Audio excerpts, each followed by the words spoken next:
목회 상담 신학 그리고 목회 신학자이신 오성준 박사님 소개해드렸지요. 신학 영성 목회라는 책이 있습니다. 이 책의 치유 목회 파트를 제가 좀 봤는데요. 세 사람의 학자를 소개하면서 육적 치유와 영적 구원의 관계를 설명하고 있습니다. 첫 번째로 조직신학자 폴 틸리히라는 분이 있는데요. 이분은 인간은 예비적 관심과 궁극적 관심이 있다라고 얘기했습니다. Preliminary concern and ultimate concern 이렇게 나누랍니다. 예비적 관심, 궁극적 관심. 예비적 관심은 인간의 생존과 관련된 기본적 필요와 욕구에 관한 것입니다. 육체, 정신, 정서의 건강, 이웃과의 관계, 사회 안녕과 정의 실현, 자연 보존에 대한 관심으로 이렇게 연결이 됩니다. 궁극적 관심은 인간 존재의 근원이 되시는 하나님에 대한 관심입니다. 중요한 것은 인간에 있어서 이 두 가지 관심은 서로 연결되어 있고 상호 보완적으로 작용한다는 것입니다. 예를 들어서 육신의 질병은 하나님과의 관계 회복을 촉진한다고 보죠. 육신의 병이 걸린 사람이 다 하나님 찾는 것은 아닙니다. 그런데 많은 분들이 육신의 질병 가운데 하나님을 찾고 기도를 시작하고 믿음이 생기는 경우가 있습니다. 그래서 하나님과의 관계 회복을 촉진한다 이렇게 표현하고요. 하나님과의 관계 회복, 구원이죠. 이것은 육체의 질병 치유에 영향을 준다라는 것입니다. 그러므로 진정한 치유는 인간이 가진 두 가지 관심 모두에 접근함으로 이루어져야 된다. 이걸 주장한 것입니다. C.W. 브리스톨이라는 상담학자가 있는데요. 이분이 말하기를 사람의 질병의 치유에 대한 관심과 함께 그 사람 자체에 대한 관심이 중요하다 이렇게 얘기했습니다. 다시 말해서 진정한 치유는 사람의 질병의 치유와 함께 그 사람의 궁극적인 영혼의 치유, 영적인 구원이라고 하는 두 가지 목적을 같이 이루는 것, 이것이 진정한 치유다 이렇게 주장했습니다. 이 두 학자의 공통점은요, 진정한 치유는 수평적 차원과 수직적 차원을 가진다는 것입니다. 이것은 다른 말로 전인적 치유다 이렇게 말할 수가 있겠습니다. 주님께서 우리에게 행하시는 치유는 영과 혼과 육 모두를 치유하시는 전인적 치유입니다.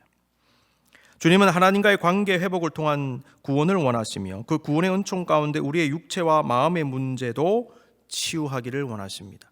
영혼도 구원하고 그 사람의 육체와 마음도 치유하시고 더 나아가서 건강한 영성과 건강한 정신, 마음, 육체를 가지고 이 땅에서 우리가 맺고 있는 다양한 종류의 관계에 있어서도 우리의 일에 있어서도 당면한 문제에 있어서도 승리하기를 원하십니다. 이러한 이해를 매우 분명하게 또 구체적으로 설명하는 학자가 있습니다. 하워드 클라인벨이라는 학자인데요. 클라인벨은 우리의 이 땅에서의 삶은 상호 의존적이다 이렇게 말하면서요 5가지 차원을 먼저 이야기합니다. 도표 보시면요 사실은 이게 수평적 구조인데 어떻게 연결되는지를 한번 보십시오. 몸의 차원이 있죠. 왼쪽에 자연과의 관계 차원이 있죠. 그 밑에 사회적 차원, 이웃과의 관계 차원, 정신, 정서의 차원이 있습니다. 그런데 줄로 다 연결되어 있지 않습니까? 저게 다 연결이 되어 있습니다. 몸의 차원과 정신, 정서의 차원이 연결되어 있습니다. 몸이 안 좋으면 정서적으로도 문제가 생기고요. 정신, 정서에 문제가 생기면 몸이 안 좋아질 수 있죠. 그렇죠. 몸이 안 좋아지면 이웃과의 관계 차원에도 문제가 생길 수 있습니다. 이웃과의 관계 차원에 문제가 있으면 사회적 차원으로도 연결이 됩니다. 다 연결됩니다. 상호의존적입니다. 그런데 이러한 상호의존적인 수평적 이러한 관계에 한 가지가 더해 있다라고 얘기합니다. 수직적 차원, 하나님과의 관계입니다. 그 다음 도표를 보시면요. 저런 구조로 볼 수 있다는 것이죠. 수평적 구조로 다 연결되어 있는데 그 위에 수직적 구조가 하나 더 올라간다라는 것입니다. 우리가 치유를 생각할 때에 수평적으로 서로 연결되어 있는 5가지 차원과 함께 각 차원과 연결되어 있는 하나님과의 관계적 차원, 수직적 차원, 영적 차원을 함께 생각하며 접근해야 합니다. 우리는 나 혼자 존재하지 않습니다. 함께 존재하지요. 수평적으로 서로 연결되어 있고요, 의존되어 있습니다. 그래서 하나가 잘못되면 다른 하나 혹은 그 이상이 영향을 받습니다. 더 나아가 하나님과의 관계가 나의 영혼, 나의 삶, 나의 다양한 관계에 영향을 미칩니다. 아울러 우리의 다양한 삶의 차원들이 하나님과 연결될 때 그때 그 삶의 차원들은요, 영적인 차원으로 바뀔 수 있습니다. 이 부분에서 우리는 영성 생활의 개념을 다시 한번 생각해 보게 됩니다. 여러분, 영성이 무엇입니까? 제가 몇 차례 말씀드렸습니다. 영성이란 spirituality, 성령을 통하여 하나님과의 관계를 가지고 있는 그 상태를 얘기하는 것이죠. 그 상태가 우리의 삶의 전반에 나타나는 것을 영성 생활이라고 하는 것입니다. 주님과의 관계를 가지는 상태에서 사람과의 관계를 가지면요, 그 관계는 영적인 관계가 돼요. 처음에는 그냥 일로 만납니다. 그런데 기도하는 관계가 되면 영적 관계가 되는 것입니다. 서로 기도하는 관계가. 차원이 달라지지요. 주님과의 관계를 가지는 영적 상태에서 행하는 나의 일은요, 영적인 일이 돼요. 하나님의 소명으로 생각하기 시작한다는 거예요. 그 전에는 기도 안 하고 그 일을 그냥 했는데 이제는 기도하고 합니다. 하나님의 뜻을 생각하며 합니다. 영적인 일이 되는 것입니다.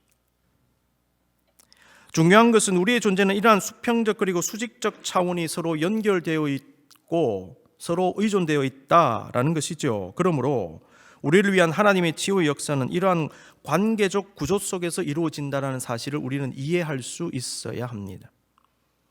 우리가 이사야서 61장 1절에서 3절을 묵상하면서 구원자이신 메시아를 치유하시는 메시아로 지금 이해하고 있습니다. 그리고 그분의 치유는 우리의 영혼, 육 모두를 치유하시는 분으로 이해하고 있는 이유가 바로 이것입니다.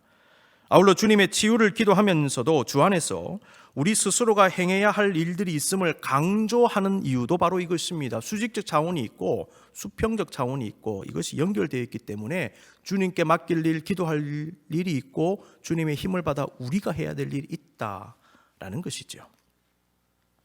오늘은 지난주에 이어서 계속해서 포로된 자를 자유하게 하시고 갇힌 자에게 노임을 선포하심으로 치유하시는 그 주님의 역사를 경험하기를 원하는 우리에게 필요한 모습은 무엇인지 함께 생각하고 우리의 삶에서 실천하기를 원합니다. 자유하게 됨으로써의 치유를 원하는 사람은 예수 그리스도의 십자가의 능력, 보혈의 능력을 간구하고 의지해야 된다라고 말씀드렸습니다. 아울러 진정한 자유를 원하는 사람은 주님 안으로 들어가야 한다라고 말씀드렸지요. 오늘 세 번째입니다. 주님 안에 거하는 사람은 내 안에 주님 모시기 위해 힘써야 합니다. 내가 주님 안에, 주님은 내 안에입니다. 주님이 내 안에 계시고 내가 주님 안에 있을 그때의 영적인 자유를 누리게 됩니다. 바울은 성령님께서 믿음의 사람들에게 임재하시고 그들 안에 내주하신다라고 말씀했습니다. 로마서 8장 10절. 또 그리스도께서 너희 안에 계시면 몸은 죄로 말미암아 죽은 것이나 영은 의로 말미암아 살아있는 것이니라. 고린도전서 3장 16절. 너희는 너희가 하나님의 성전인 것과 하나님의 성령이 너희 안에 계시는 것을 알지 못하느냐. 여러분, 이 부분에서 우리는 질문 한 가지 할 수 있습니다. 만약 성령께서 우리 안에 내주하신다면 왜 우리는 주님을 내 안에 모시기 위해 기도하고 애써야 하는가 하는 것이죠. 이미 계시는데. 이 질문을 해결하기 위해서 우리는 성령을 받은 성도들이 계속 경험하는 내면의 문제에 관한 말씀을 읽어볼 필요가 있습니다. 갈라디아서 5장 17절 보십시오. 육체의 소욕이라 그랬습니다. 육체의 소욕은 성령을 거스르고 성령은 육체를 거스르나니 이 둘이 서로 대적하므로 너희가 원하는 것을 하지 못하게 하려 함이니라. 로마서 7장 22절에서 24절입니다. 내 속사람으로는 하나님의 법을 즐거워하되 내 지체 속에서 한 다른 법이 내 마음의 법과 싸워 내 지체 속에 있는 죄의 법으로 나를 사로잡는 것을 보는도다. 오호라 나는 곤고한 사람이로다. 이 사망의 몸에서 누가 나를 건져내랴. 너무나 유명한 말씀이죠. 이러한 말씀들은 우리로 하여금 믿음의 사람은 성령님의 임재와 내주를 경험하지만은 여전히 우리 안에 있는 죄악된 본성과 육신의 정욕과 싸워야 한다는 것을 알게 합니다. 그래서 베드로는 베드로전서 2장 11절 말씀에서 사랑하는 자들아, 거류민과 나그네 같은 너희를 권하노니 영혼을 거슬러 싸우는 육체의 정욕을 제어하라, 이렇게 말씀했던 것입니다. 믿음의 사람들은 성령님의 도우심에 의지하여 끊임없이 자신의 육신의 정욕을 제어하고 자신의 옛사람을 버리기 위해 애써야 합니다. 바울은 갈라디아서 5장 16절에서 이것을요, 성령을 따라 행하는 것이라고 표현했습니다. 또 갈라디아서 5장 24절에서는 정욕과 탐심을 십자가에 못 박았다라고도 표현했지요. 그리스도 예수의 사람들은 육체와 함께 그 정욕과 탐심을 십자가에 못 박았느니라. 바울은 이러한 삶을 성령으로 살고 성령으로 행하는 삶이다, 이렇게 갈라디아서 5장 25절에서 말씀했습니다. 만일 우리가 성령으로 살면 또한 성령으로 행할지니. 믿음의 사람은 성령의 임재와 내주를 경험합니다. 성령님의 도우심으로 육신의 정욕을 이깁니다. 나의 정욕이 아닌 성령의 거룩한 욕구를 가지고 그 욕구대로 행해야 합니다. 이러한 삶을 한마디로 그리스도를 내 안에 모신 삶이다, 이렇게 표현할 수 있다라는 것이죠. 이러한 깨달음의 단서가 되는 말씀 한 가지 소개합니다. 갈라디아서 2장 20절입니다. 내가 그리스도와 함께 십자가에 못 박혔나니 그런즉 이제는 내가 사는 것이 아니요 오직 내 안에 그리스도께서 사시는 것이라. 이제 내가 육체 가운데 사는 것은 나를 사랑하사 나를 위하여 자기 자신을 버리신 하나님의 아들을 믿는 믿음 안에서 사는 것이라. 이 말씀은 예수 그리스도를 통한 구원과 치유와 자유하게 하심의 역사가 어떻게 이루어지는가, 그리고 그 은혜를 지속적으로 경험하기를 원하는 성도가 어떻게 해야 하는가를 우리에게 가르쳐 줍니다. 그리스도의 구원의 역사는 그분의 십자가에서의 처절한 죽음을 통하여 이루어졌습니다. 죽음을 통한 구원입니다. 우리의 치유와 자유는 그분의 죽음의 대가입니다. 우리의 모든 고통, 근심, 불안, 염려, 그 끝에 뭐가 있는 줄 아십니까? 죽음과 죄가 있어요. 그런데 주님은 자신의 죽음을 통하여 우리의 죄와 죽음의 문제를 해결해 주심으로 그것에서 비롯되는 우리의 인생의 다양한 문제들을 근본적으로 해결해 주셨습니다. 바울은 성령님의 영감으로 말씀했습니다. 믿음의 사람은 우리를 위해 십자가에 죽으신 주님과 함께 십자가에서 죽었다. 죄악된 우리의 옛사람은 죽었고 타락한 본성, 정욕과 탐심도 십자가에 못 박은 것입니다. 우리의 연약함, 걱정, 두려움, 공포, 정신적 문제, 육신의 문제, 그 외에 내가 가진 다양한 문제들도 십자가에서 해결받은 것입니다. 주님은 이미 해결의 길을 열어놓으셨고 우리로 하여금 계속적으로 십자가를 통해 열린 해결의 문, 치유의 문, 사죄의 문으로 계속 들어가게 하십니다. 여러분, 이것이 바로 신앙생활입니다. 죽을 때까지 계속될 겁니다. 그런데 이러한 생명력 있는 치유와 회복의 역사를 어떻게 우리의 삶 속에서 경험할 수 있는가 하는 것이죠.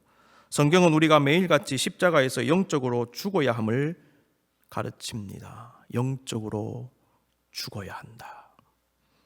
매일같이 십자가에 나의 정욕과 탐심의 문제를 못 박아야 한다라고 교훈합니다. 우리는 바울이 왜 하필 정욕과 탐심을 언급했는지 깊이 묵상해 볼 필요가 있겠습니다. 이것은 아마도 정욕과 탐심이 우리의 내면에 있는 다양한 문제와 직간접적으로 연결되어 있기 때문이 아닐까요?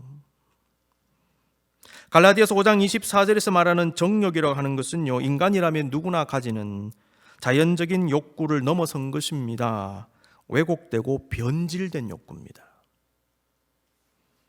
욕구는 사람이 건강하다는 표시이기도 합니다. 사람은 욕구를 따라 먹지요. 욕구를 따라 마십니다. 움직입니다. 일합니다. 욕구는요, 살아있다는 증거입니다. 욕구가 없는 사람은 죽은 사람입니다.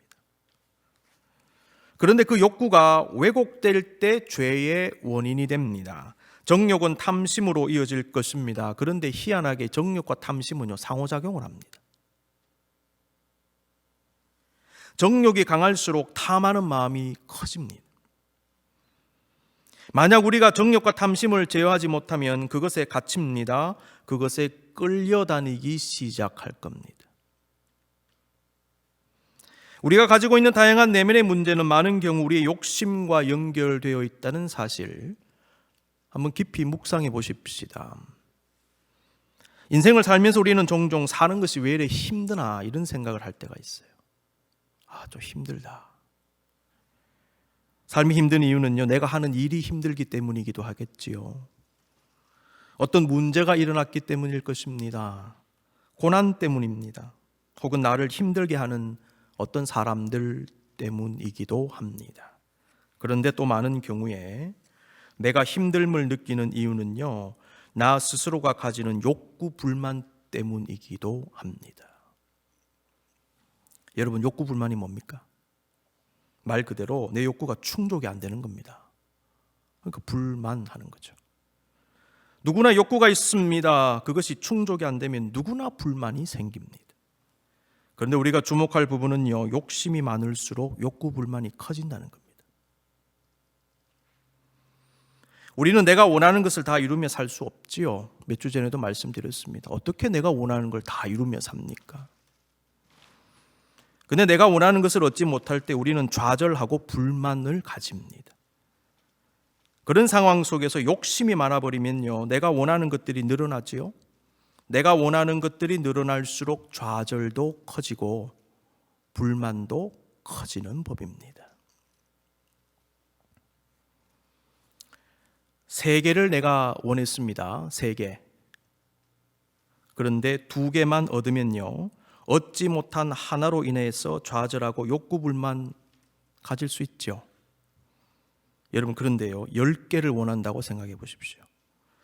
그 가운데 2개를 얻었을 때 얻지 못한 8개로 인하여 더 큰 좌절을 경험하고 욕구 불만도 더 커지는 것입니다. 똑같이 2개를 얻었음에도 불구하고. 그리고 그 욕구 불만이 우리의 행복감과 기쁨을 앗아갑니다. 그 상태에서 우리는 생각합니다. 힘들다. 그러나 여러분, 욕심을 비워내면요, 욕구 불만과 좌절감이 낮아질 것입니다. 이것은 우리가 감당하고 조절할 수 있는 욕구 불만과 좌절감의 수준으로 내려오는 것을 의미합니다. 좌절감이나 욕구 불만이 완전히 없을 수는 없습니다. 그러나 떨어질 수는 있습니다. 3개를 원했지만 2개를 얻었기 때문에 하나를 얻지 못한 상실감보다는 2개를 얻었다는 획득감이 더 크죠. 따라서 그 2개로 인해 만족하고 기뻐하고 감사할 수 있습니다. 조금 섭섭하지만 하나 때문에. 그러나 10개에서 2개밖에 못 얻었다 했을 때 8배로 증폭이 되는 것입니다. 불만이. 그 원리죠. 쉽게 설명합니다. 물론 우리는 욕구 없이 살 수도 없습니다. 욕구가 있어야 일을 합니다. 욕구가 있어야 공부 열심히 합니다. 욕구가 있어야 노력도 할 것입니다. 그리고 욕구가 좌절되는 상황을 말씀드린 대로 원천적으로 피할 수는 없을 것입니다. 그러나 우리가 불필요한 욕심을 내려놓으면 놓을수록 그 욕심으로 인한 내면의 문제를 피할 수는 있습니다. 결국 우리가 겪는 내면의 문제 중심에 무엇이 들어있는가를 가만히 한번 들여다보면 욕심이 자리하고 있다는 사실을 알게 돼요. 그 욕심이 내가 누릴 수 있는 영적 자유를 빼앗아갑니다. 불필요한 욕심을 내려놓는 것은 그런 의미에서 우리의 영적 자유와 밀접하게 연결이 되어 있습니다. 성경은 이러한 깨달음을 가지게 하는 중요한 말씀을 담고 있습니다. 그 중에 하나가 자족에 대한 말씀입니다. 빌립보서 4장 11절 12절 내가 궁핍함으로 말하는 것이 아니니라 어떠한 형편에든지 나는 자족하기를 배웠노니 나는 비천에 처할 줄도 알고 풍부에 처할 줄도 알아 모든 일 곧 배부름과 배고픔과 풍부와 궁핍에도 처할 줄 아는 일체의 비결을 배웠노라. 여러분, 자족은 스스로 만족하는 것이지요. 그런데 그 자족 속에 뭐가 있는지 한번 보십시오. 욕심으로부터의 자유가 있어요. 그 다음에 욕심의 대상이 되는 어떤 것들로부터의 자유가 있습니다. 그러므로 자족은 영적 자유의 비결 중에 하나입니다. 자족하는 사람이 자유함을 느낍니다. 동일한 상황인데도 내가 욕심을 품느냐 자족의 마음을 품느냐에 따라 영적 자유를 누리느냐 못 누리느냐의 영향을 줄 것입니다. 욕심으로부터 자유한 사람은요, 내려놓을 수 있습니다. 받아들일 수 있습니다. 잘 되든지 못 되든지. 아울러 어떤 상황을 그냥 let it be 혹은 let it go 할 수 있어요. let it be. 왜? 내려놨기 때문에. let it go. 내려놨기 때문에. 우리는 어떤 것을 붙잡을 수도 있어야 하겠죠. 어떻게 모든 걸 다 그냥 let it be, let it go 합니까? 붙잡을 때는 붙잡을 수 있어야 합니다. 그런데 동시에 기억하십시오. 흘려보낼 수도 있어야 합니다. 근데 많은 사람들이 흘려보내는 게 잘 안 됩니다. 내 마음에 안 드는 것도, 슬픔도, 좌절도, 근심도, 답답함도 담담히 흘려보낼 수 있어야 합니다. 집착을 버리고 흘려보낼 때 문제가 절로 해결되는 경우가 상당히 많습니다. 바울이 빌립보서 4장 11, 12절에서 자족을 말씀할 때는요, 그가 감옥에 갇힌 상황이라는 것 여러분 반드시 기억하고 빌립보서를 읽으셔야 됩니다. 옥중서신입니다. 그는 매였습니다. 자유가 없습니다. 절망적 상황입니다. 불만스러운 상황입니다. 답답한 상황입니다. 그런데 그 속에서 그는 자족했습니다. 자족하니까 자유했지요. 자유하니까 기쁨과 감사가 나오게 되는 것입니다. 빌립보서 읽어보십시오. 기쁨이라는 단어가 얼마나 많이 나오는지. 그래서 빌립보서는 기쁨의 서신이라고 합니다. 감사라는 표현이 많이 나옵니다. 감사의 서신이었습니다. 그 원인이 무엇일까요? 감옥 속에서 자족한 거죠. 그리고 거기서 자유했던 것입니다. 핵심은 주님을 내 안에 모시는 것입니다. 그리고 주님을 내 안에 제대로 모시기 위해 내 안에 있는 잘못된 것들을 제거하는 것입니다. 이것은 우리의 영적 자유와 연결됩니다. 성경은 이 과정을 영적 싸움의 과정으로 묘사합니다. 바울은 육신에게 지지 말라 이런 표현을 했습니다. 로마서 8장 12절 그러므로 형제들아 우리가 빚진 자로 돼 육신에게 져서 육신대로 살 것이 아니니라. 그리고 육신에게 이기는 모습 중에 하나는 죄악된 몸의 행실을 죽이는 것이라고도 했습니다. 로마서 8장 13절 너희가 육신대로 살면 반드시 죽을 것이로되 영으로서 몸의 행실을 죽이면 살리니. 이때 영이라고 하는 것은 성령님이죠. 성도는 성령님의 도우심으로 몸의 행실을 죽이며 살아가야 합니다. 몸의 행실을 죽이는 것은 위에서 언급한 육신의 정욕과 탐심을 십자가에 못 박는 개념과 같은 것입니다. 그렇습니다. 성도는 성령의 소욕과 육신의 죄악된 소욕과의 싸움을 치루어야 합니다. 우리는 나 자신의 연약함과 싸워야 됩니다. 여러분의 연약함을 아십니까? 그렇다면 그 약함에 맞서시기 바랍니다. 그 약함을 넘어서기 위해 기도하고 애쓰시기 바랍니다. 내가 나 자신에 막히면 안 됩니다. 종종 어떤 일을 당할 때 흔들리고 나약한 나 자신에게 막히는 것이죠. 고난 중에 영적 낙담과 의욕 상실에 막히고 통제 안 되는 내 생각에 막히고 내 성향과 기질에 막히고 내 성질에 막히는 것입니다. 우리가 분명히 알아야 되는 것은 내가 나를 이겨야 인생을 이길 수 있다는 것입니다. 내가 나를 이겨야 내 인생을 이긴다라는 것이죠. 내가 나 자신을 못 이기는데 내가 누구를 이길 수 있습니까?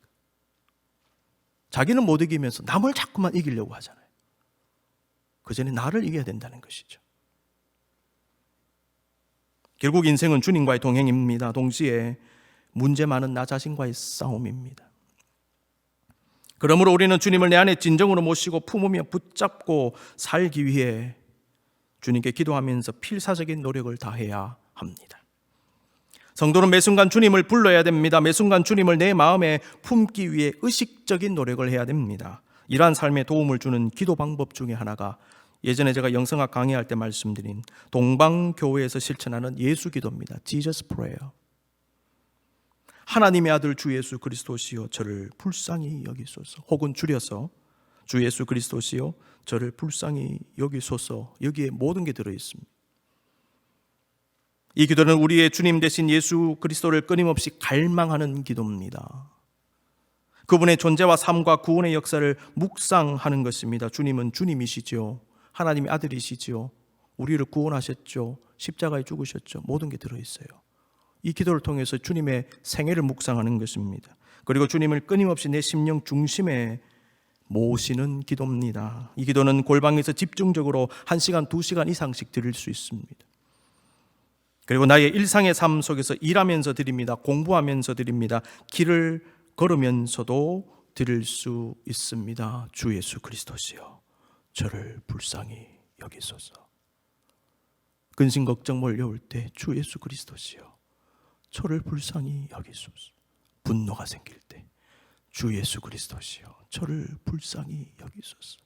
나약하고 우울할 때 주 예수 그리스도시여, 저를 불쌍히 여기소서. 끊임없이 주님을 모십니다. 그리고 끊임없이 잘못된 것을 바깥으로 몰아냅니다. 우리는 이 기도를 통하여 쉬지 말고 기도하라는 바울의 권고를 실제적으로 실천할 수 있습니다. 결국 핵심은 주님을 내 안에 모시고 주님과 동행하는 것입니다. 그리고 내 안에 잘못된 것을 주의 도우심으로 계속 몰아내는 것입니다. 그리고 영적 자유를 누리는 것입니다. 우리가 성도로 살아가면서 때때로 지치고 힘들고 피곤하고 마음이 상하고 분노하고 좌절하고 낙심하고 우울을 경험할 때, 여러분 깊이 한번 되돌아 보십시오. 내가 얼마나 주님을 내 심령에 모시고 주님과 동행하고 있는가 하는 것입니다. 여러분 솔직하게 한번 성찰해 보십시다. 우리는 지금 얼마나 주님을 사모하고 내 안에 모시기를 원하고 의지를 가지고 동행하기를 힘쓰고 있습니까? 혹시 내 중심에 다른 것이 자리하고 있지는 않습니까? 사람이 자리하고 있고, 내 야망이 자리하고 있고, 내 욕심이 자리하고 있고, 그게 자리하고 그게 주인이 되어서 나를 엉뚱한 길로 끌고 가는 것입니다. 그러니까 힘든 것이지요. 그리고 나의 모든 에너지, 정력, 관심, 집중력이 마치 블랙홀에 빨려 들어가듯이 내 안에 있는 어떤 대상을 향해 빨려 들어가는 것이 아닐까요? 그 결과가 뭔지 아십니까? 그냥 공허감입니다. 아무것도 남는 게 없습니다. 열심히 살았음에도 불구하고. 왜요? 블랙홀로 다 빨려 들어가 버리기 때문에.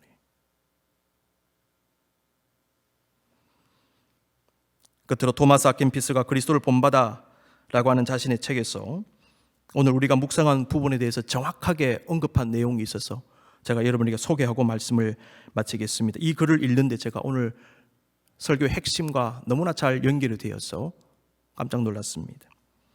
그리스도를 본받아 1권 제6장 무절제한 욕망이라고 하는 그런 부분이 있습니다.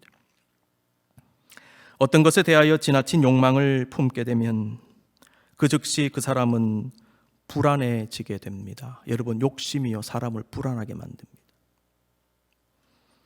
교만하고 탐욕스러운 사람은 결코 안식을 누리지 못하는 반면에 가난하고 겸손한 심령을 지닌 사람은 깊은 평안 가운데서 살아갑니다. 자기 자신에 대하여 아직 완전히 죽지 않은 사람은 별것 아닌 작고 사소한 일에도 쉽게 유혹을 받아 넘어집니다. 심령이 연약하고 여전히 육신적이어서 감각적인 쾌락에 끌리는 사람은 세상적인 욕망들로부터 완전히 벗어나기 어렵습니다.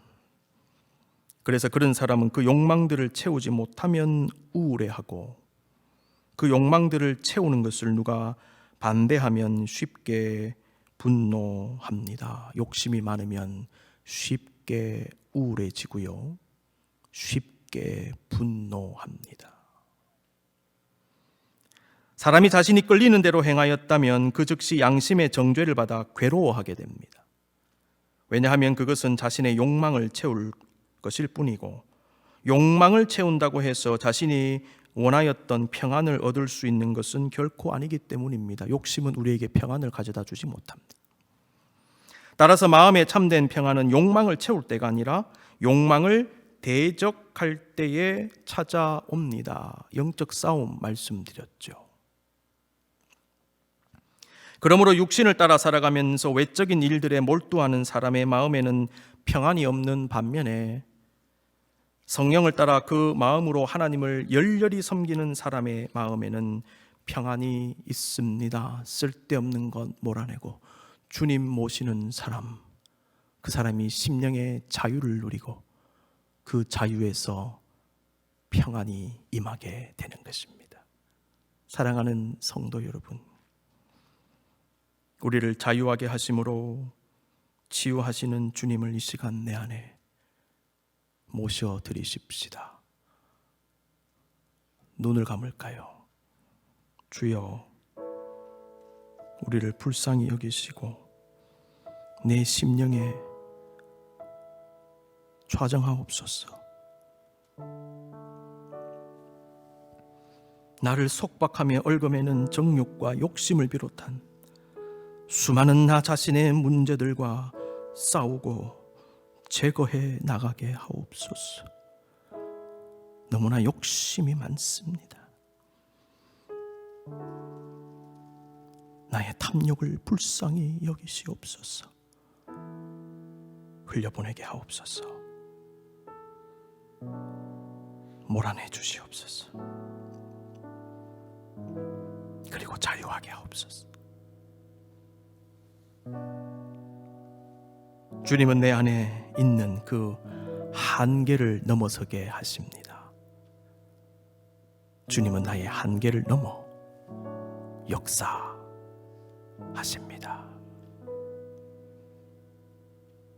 그리고 우리에게 진정한 영적 자유와 기쁨과 행복을 허락해